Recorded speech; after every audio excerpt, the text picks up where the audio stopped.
Hi guys, Paul here from The Complete Personal Trainer and Meldrum Performance Coaching. Today, I'm going to be talking about client goals and the level of goals that they have. So, one of the most important things that you can do with your clients is really knuckle down and nail what their goal actually is.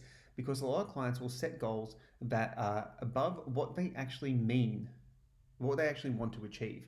So a lot of clients will come and say, I want to be shredded, I want to do this, I want to do all these things because they want to impress you. They want to be your best client. They want to do all these types of things. And this is human nature for a lot of people. So what we need to do is we need to clarify with our clients exactly what their values are, what's important to them, and then help them fit training and their body composition goals into that framework. I talked about the cost of admission in podcast last week. So the cost of admission being what you have to do to achieve your goal. And the cost of admission, yeah, it's a very, very valid concept. And it is the problem with it is it won't work too well for people unless the goal is congruent with the values.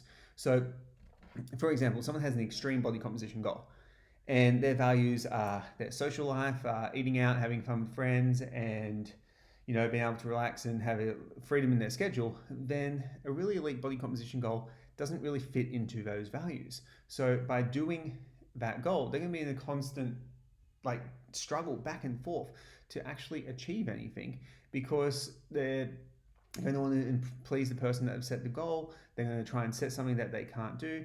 And from there, then they're going to be like, oh, I'm missing out on this social thing. They're going to want to go to that. And when they do that, they're going to binge out or lose control. So it's really hard for people to actually handle that.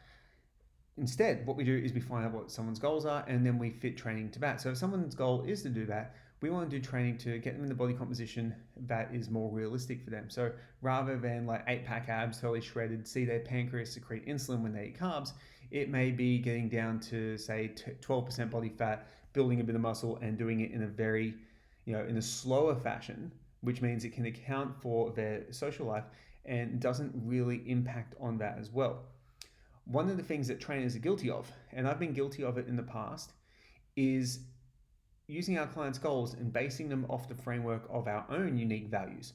So for us, fitness is probably the most important thing in our lives, so we place a huge value on it. So we will forego things to improve our fitness and to improve our body composition. That may not be the ideal thing for our clients. So what we need to do is always take a step back, have a look at the client, see what their values are, and if you don't want to have that conversation, listen to what they talk about when they're not talking about training and what things they enjoy. That's probably where their values lie. And then help them help them align their goals with that particular value set. What you find is you have clients that are a lot happier. They won't burden themselves with unrealistic expectations and unrealistic behaviors, and they're going to be with you for a lot longer. That's today's 5-minute tip.